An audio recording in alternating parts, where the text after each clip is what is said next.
Bonjour, aujourd'hui on va faire le chapitre 11, la partie 2, donc conception d'un réseau de petite taille, qui fait partie du CCNA 1 version 6. Plan de la présentation, donc on va commencer par les performances du réseau de base.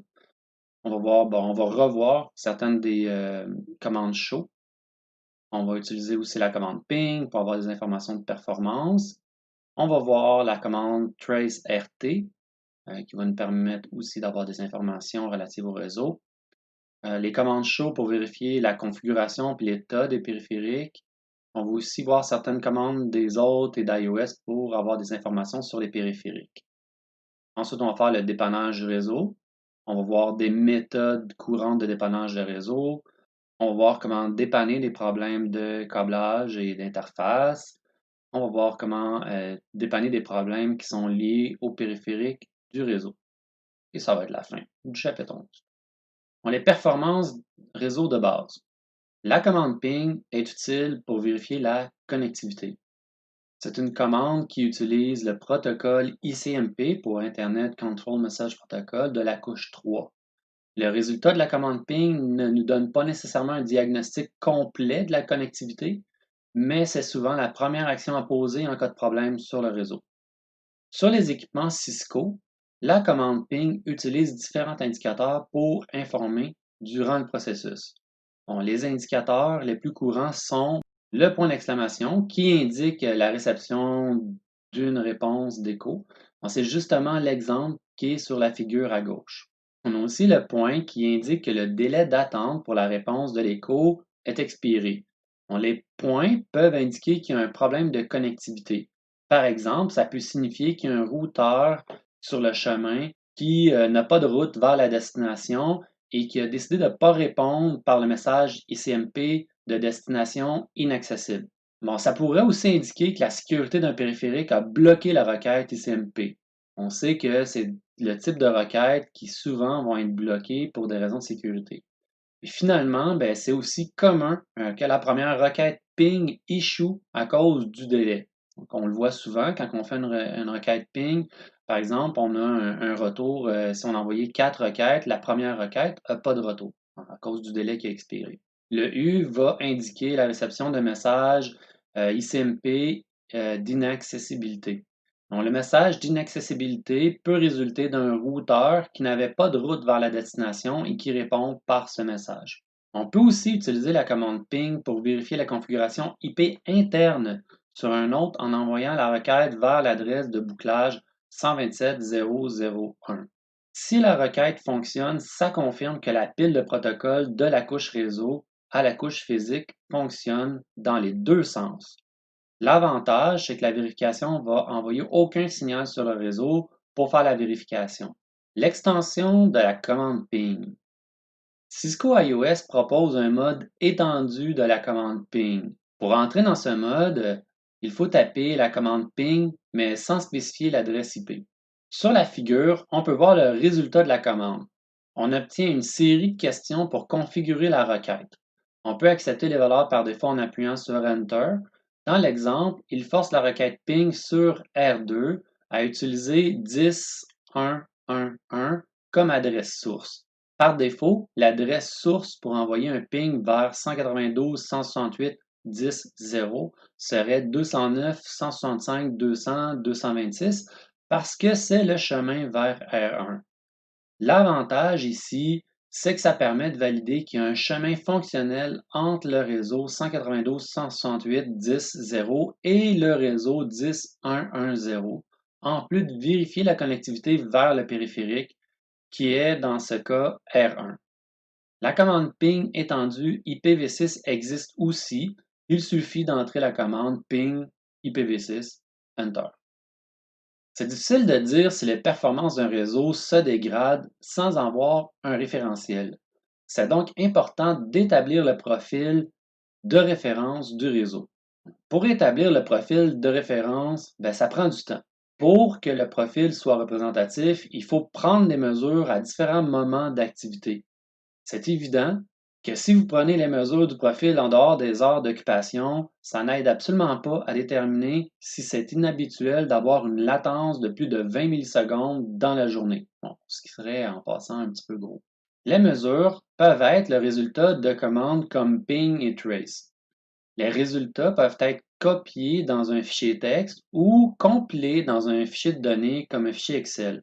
Un avantage du fichier Excel, c'est qu'il est possible de comparer les données de manière graphique. C'est plus simple les fichiers texte, mais le Excel est plus utile pour voir des variations dans le temps. Les messages d'erreur et les temps de réponse sont des éléments précieux pour l'analyse des performances du réseau. Par exemple, une augmentation notable du temps de réponse des requêtes ping peut indiquer une surcharge du réseau au moment des mesures. Les réseaux des entreprises utilisent souvent des profils de référence plus détaillés que ce que l'on voit dans ce cours. Ils utilisent souvent des logiciels d'analyse professionnels pour réaliser les profils. Le cours propose plutôt des techniques de mesure de base. Ça n'enlève rien aux techniques qu'on vous enseigne, mais l'idée, c'est quand même de savoir que ce ne sera pas inhabituel de voir d'autres logiciels apparaître si jamais vous allez travailler dans une très grande entreprise. Bon, interprétation des messages trace. La commande trace permet de suivre les sauts effectués par un paquet sur le réseau. Sur Windows, la commande est traceRT. Sur un équipement Cisco, la commande, c'est traceroute. Une réponse request timeout indique que le routeur n'a pas répondu. Ça pourrait être un problème sur le réseau ou une configuration de sécurité qui ne permet pas de répondre à la demande. Par exemple, on pourrait vouloir vérifier le chemin que prend les paquets pour se rendre, par exemple, à Google. Donc, on va marquer traceRT puis google.com.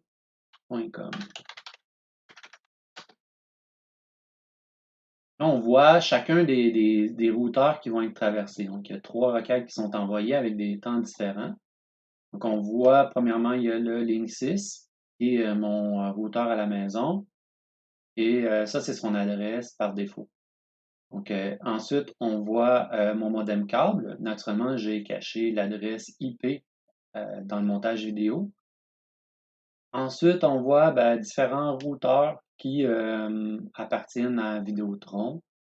Et nous, l'objectif, là, ça va être de se rendre à 172, 217, 13, 174, et au fond, l'adresse IP du serveur Google dans la région.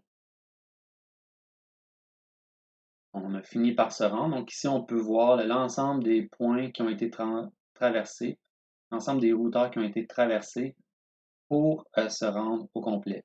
Donc, si jamais il y avait un de ces routeurs-là qui ne fonctionnait pas, au moins on pourrait voir jusqu'où se rend nos messages, comparativement à un ping qui nous dirait juste qu'ils ne sont pas capables de se rendre. Comme pour ping, traceroute a un mode étendu. Pour l'utiliser, il faut utiliser la commande extended traceroute. Ça permet à l'administrateur de modifier les paramètres de la commande. C'est utile pour résoudre des boucles de routage, pour identifier le routeur du prochain tronçon ou même pour déterminer à quel niveau les paquets sont perdus par un routeur ou refusés par un pare-feu. Comparativement à Ping, Traceroute informe sur l'emplacement du problème. Avec Ping, on peut vérifier la connectivité, tandis qu'avec Traceroute étendue, ça va nous permettre de savoir précisément où le paquet s'arrête. Une autre différence avec Ping, c'est le nombre de paquets. Donc, Ping envoie un paquet avec un TTL très grand. Traceroute, lui, envoie plusieurs paquets, en débutant par un premier qui a un time to live de 1, puis un autre avec un time to live de 2, et ainsi de suite, jusqu'à ce qu'un paquet atteigne la destination.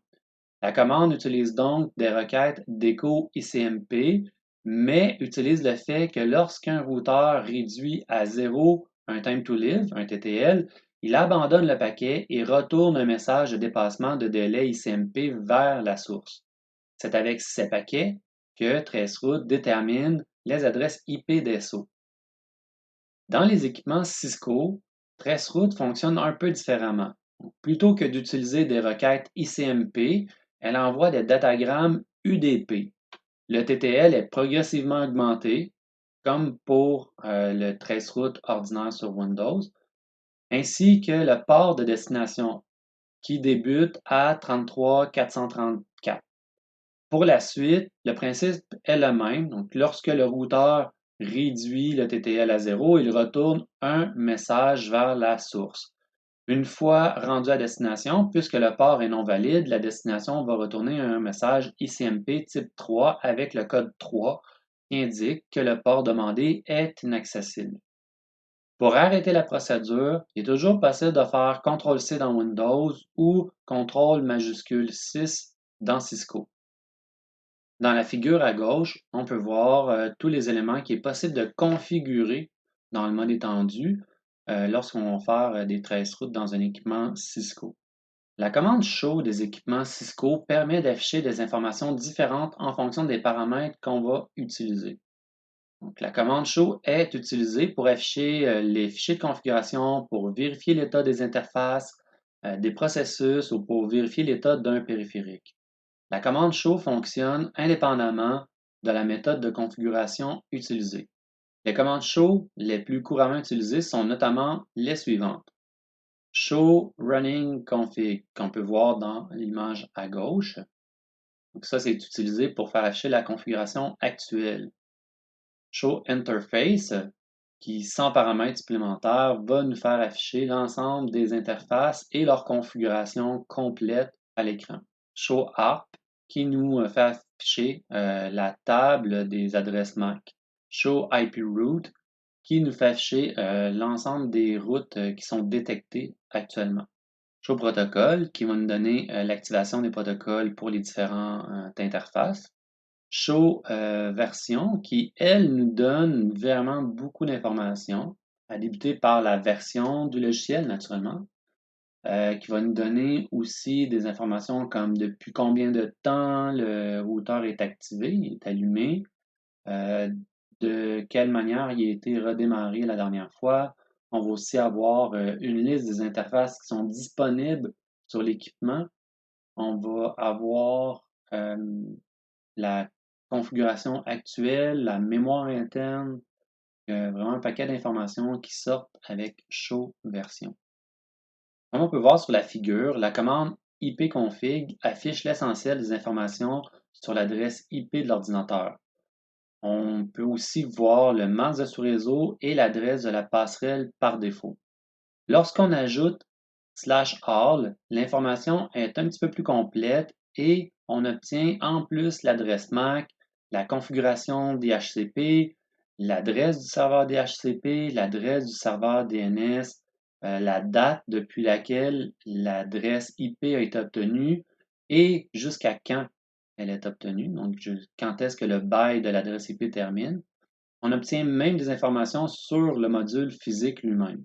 Le service client DNS sur les ordinateurs Windows optimise le temps de résolution des noms en mémorisant les noms qui ont déjà été cherchés. Avec la commande ipconfig et le paramètre /displaydns, on peut afficher ce qui est dans la mémoire du client DNS. La commande ARP. Sur Windows, la commande ARP-A donne la liste de tous les périphériques actuellement présents dans le cache ARP de l'ordinateur. La table montre l'adresse MAC associée à une adresse IP en plus de donner le type d'adressage, soit dynamique ou statique. C'est aussi possible de forcer la mise à jour des données avec la commande ARP-D qui va supprimer l'ensemble des éléments mémorisés pour les remettre à jour. Les équipements Cisco utilisent le protocole CDP, Cisco Discovery Protocol, qui s'exécute au niveau de la couche liaison de données. L'avantage du protocole, c'est qu'il n'a pas besoin de la couche 3 puisqu'il utilise la couche 2. Comme son nom l'indique, c'est un protocole qui est propriétaire de Cisco. Sur la figure, on peut voir le résultat de la commande show cdp neighbors. Notez que R3 a collecté certaines informations détaillées sur R2 et sur le commutateur connecté à l'interface Fast Ethernet sur R3. Lorsqu'un périphérique Cisco démarre, le protocole CDP démarre par défaut. Le protocole détecte automatiquement les périphériques Cisco voisins qui exécutent le protocole CDP, quelles que soient les suites ou le protocole de couche 3 en cours sur les périphériques. Les périphériques utilisent ce protocole pour échanger des informations sur leur matériel et leur logiciel. Plus précisément, le protocole CDP fournit à ses voisins les informations suivantes. Identificateur de périphérique, par exemple, le nombre d'hôtes configurés d'un commutateur.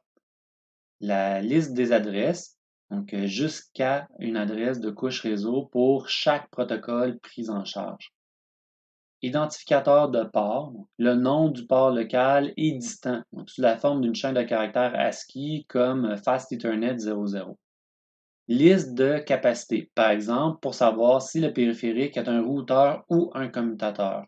La plateforme matérielle du périphérique, par exemple, un routeur Cisco série 1841.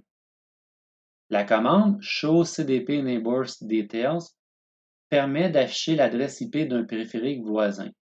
Notez que le protocole CDP donne l'adresse IP du voisin, même si ce n'est pas possible d'envoyer un ping à ce voisin. C'est une commande utile pour déterminer si un des voisins a une erreur de configuration IP. Le mauvais côté du protocole CDP, c'est qu'il peut représenter un risque pour la sécurité. Le fait qu'il fournisse des données de configuration pourrait aider des pirates qui cherchent des informations sur les infrastructures du réseau. Par exemple, des versions d'iOS envoient par défaut des annonces CDP à tous les ports qui sont activés. Il serait plus prudent de configurer l'équipement pour qu'il n'envoie des données uniquement vers les interfaces qui se connectent sur d'autres équipements Cisco de l'infrastructure. Pour désactiver le protocole CDP globalement, on peut utiliser la commande de configuration globale nocdp-run. Pour désactiver le protocole CDP sur une interface en particulier, on indique la commande d'interface nocdp-enable. La commande show peut aussi servir pour vérifier les interfaces d'un équipement Cisco. Pour voir les informations condensées sur les interfaces d'un périphérique intermédiaire, il suffit donc d'utiliser la commande show IP interface brief. La commande show IP interface brief est souvent préférée à la commande show IP interface car les résultats sont abrégés. On peut voir un exemple pour le routeur R1. On voit si l'interface est activée avec son adresse IP, si elle est configurée, l'état de l'interface, etc. La commande fonctionne également sur les commutateurs. La figure présente maintenant la sortie de la commande pour le commutateur S1.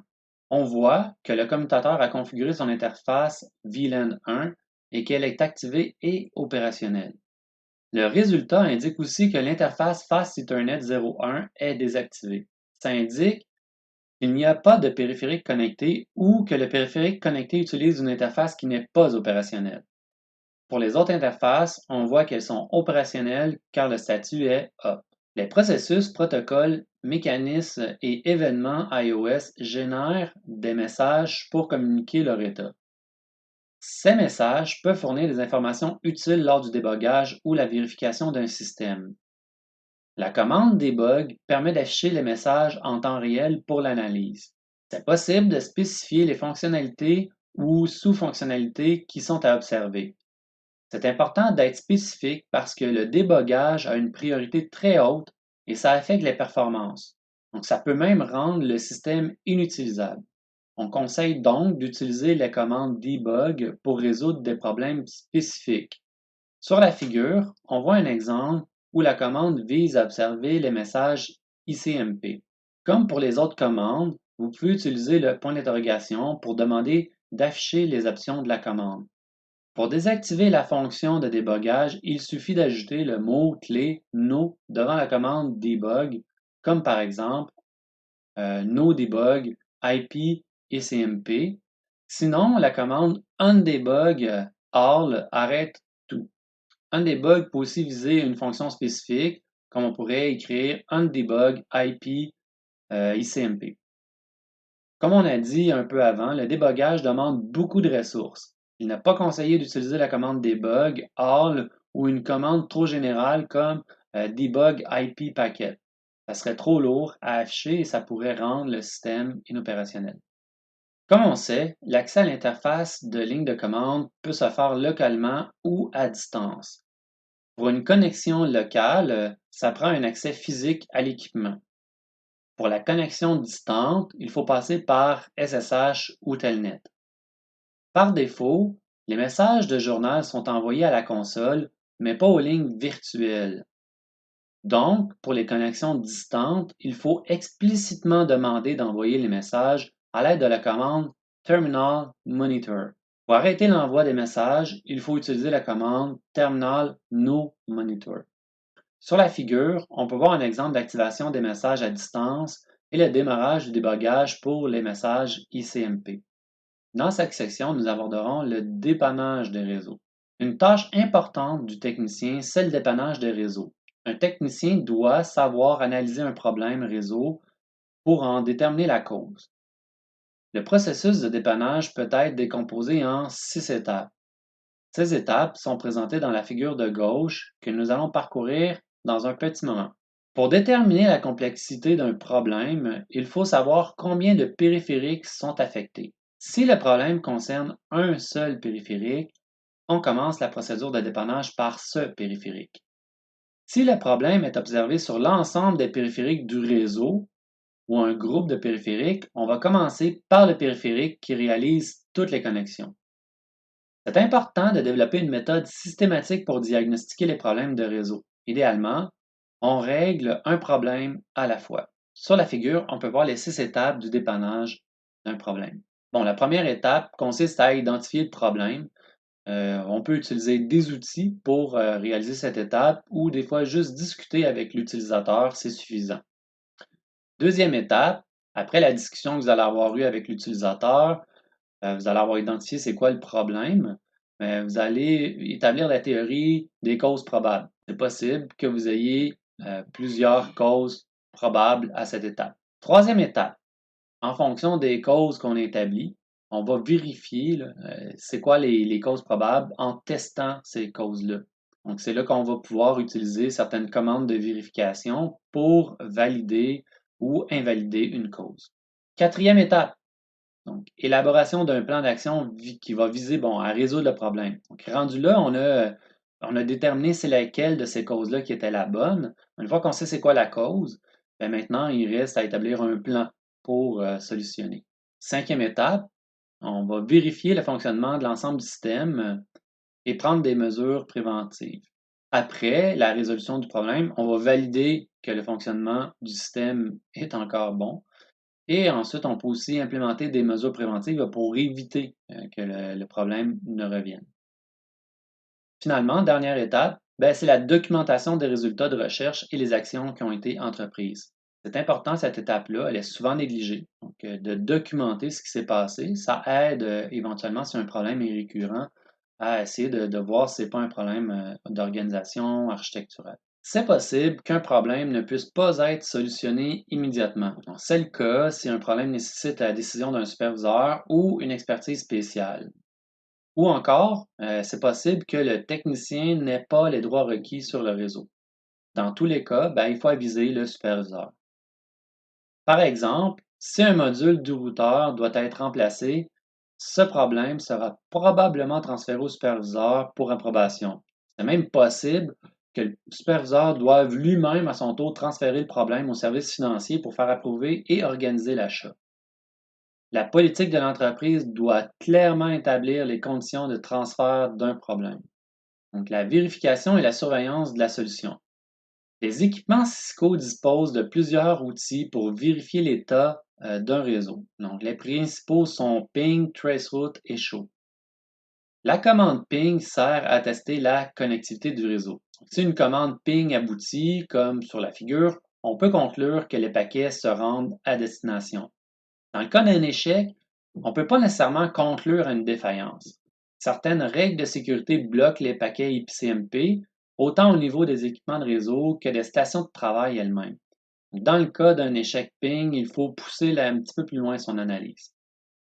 La commande traceroute, comme le montre maintenant la figure, permet d'afficher le chemin emprunté par le paquet pour atteindre la destination. Dans le cas d'un échec, Traceroute permet de déterminer où sont bloqués les paquets.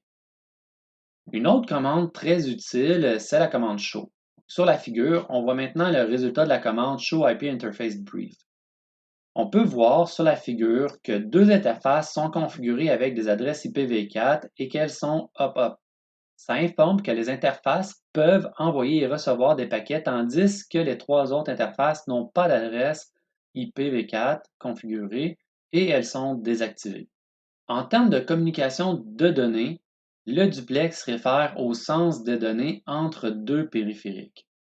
Si les communications sont dans un seul sens, c'est du semi-duplex. Si les communications sont dans les deux sens en simultané, c'est du duplex intégral. Pour des performances optimales, les deux interfaces réseau doivent utiliser le même mode. Ça évite des latences de liaison ou d'autres réductions de performance. Donc, les deux points doivent être en mode semi-duplex ou en duplex intégral. L'important, c'est que les deux aient la même configuration. La négociation Ethernet automatique facilite la configuration. Les périphériques débutent par annoncer les fonctionnalités qu'ils supportent, puis ils sélectionnent le mode commun aux deux périphériques qui offrent les meilleures performances. Par exemple, le commutateur et le routeur sur la figure ont procédé à une négociation automatique du mode duplex intégral. Si l'un des deux périphériques connectés fonctionne en duplex intégral et que l'autre est en mode semi-duplex, nous avons alors un conflit dans les paramètres duplex. Si la communication de données s'effectue malgré le conflit des paramètres, les performances de liaison sont très faibles. Le conflit des paramètres duplex peut être dû à une configuration manuelle incorrecte ou au fait que les deux périphériques connectés soient définis dans des modes duplex différents.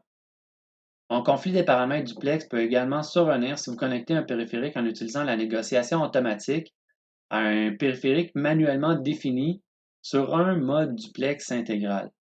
Donc, bien que ça soit rare, l'échec d'une négociation automatique peut aussi générer un conflit des paramètres duplex. C'est pas évident de résoudre un conflit de paramètres duplex. Donc, le problème, c'est que la communication se fait encore, mais un petit peu plus lentement, ou beaucoup plus lentement.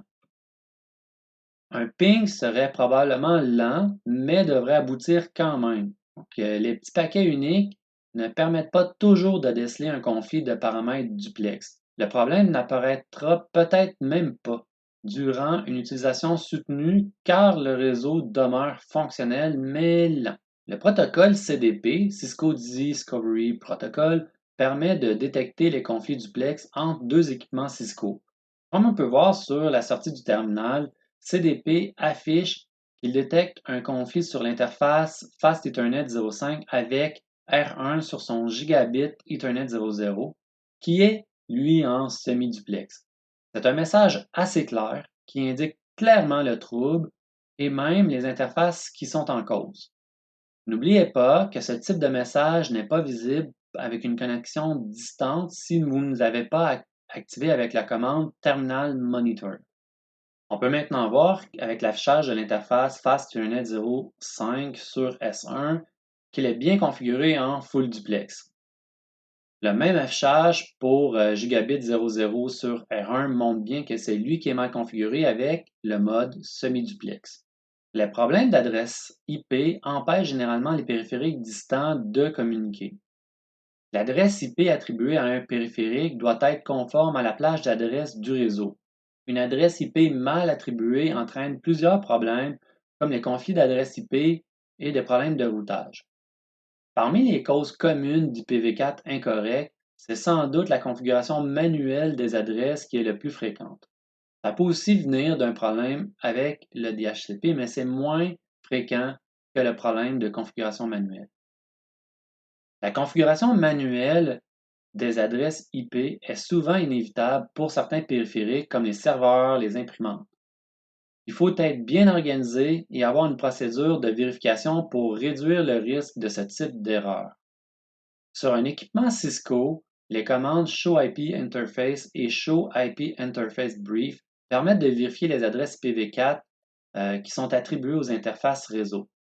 La figure montre le résultat de la commande Show IP Interface exécutée sur le routeur R1.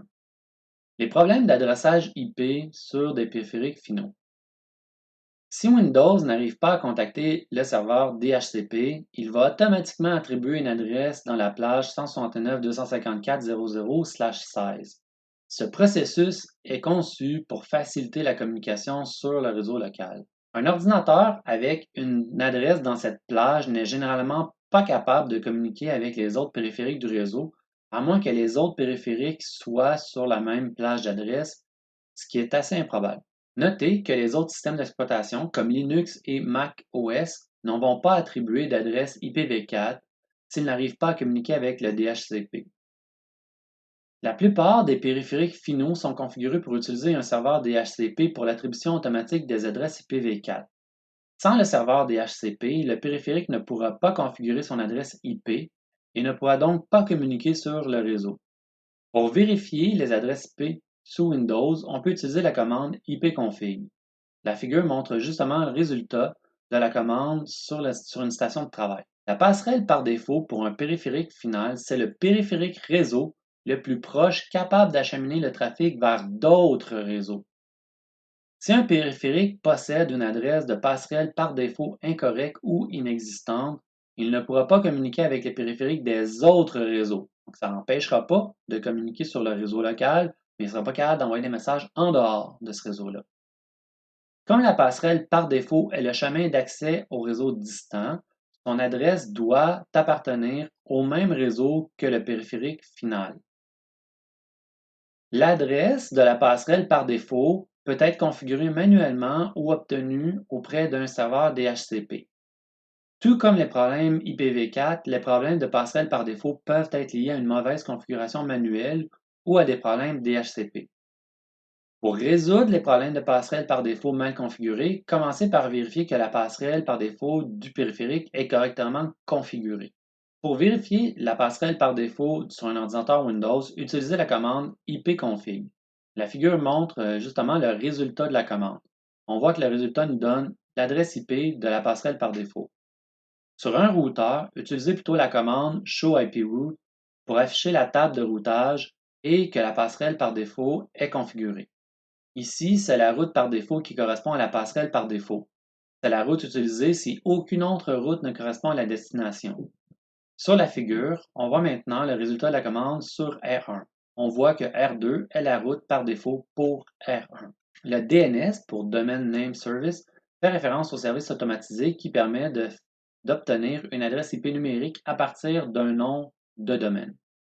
Par exemple, lorsqu'on entre l'URL dans un navigateur comme cisco.com, le navigateur fait une requête DNS pour connaître l'adresse IP numérique qui correspond à cisco.com. Souvent, lorsqu'il y a une panne de service DNS, l'utilisateur va penser qu'il y a une panne au niveau du réseau, d'Internet ou même du site. Même si les autres services réseau sont opérationnels, les échecs DNS donnent vraiment l'impression d'avoir un problème de connexion. Les adresses du serveur DNS peuvent être attribuées manuellement ou automatiquement.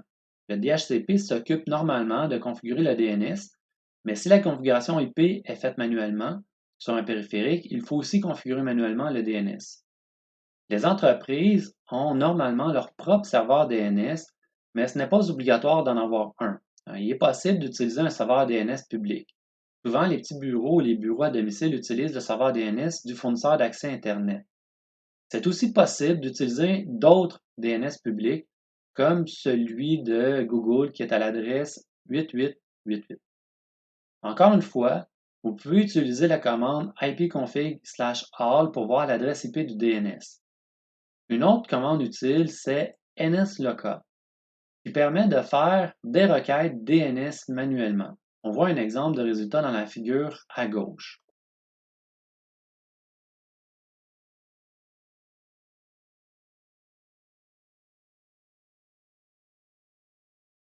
C'est ce qui conclut la partie 2. Donc, on a vu les performances réseau de base, on a fait le tour des commandes show courant, on a vu les résultats de la commande ping pour déterminer les performances, on a vu aussi trace route, trace RT, on a vu la commande show pour vérifier la configuration et l'état des périphériques.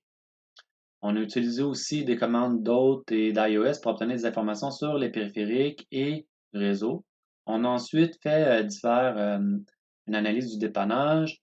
Donc, on a vu des méthodes courantes de dépannage des réseaux, des dépannages de problèmes de câblage puis d'interface, des dépannages de problèmes liés au périphérique d'un réseau.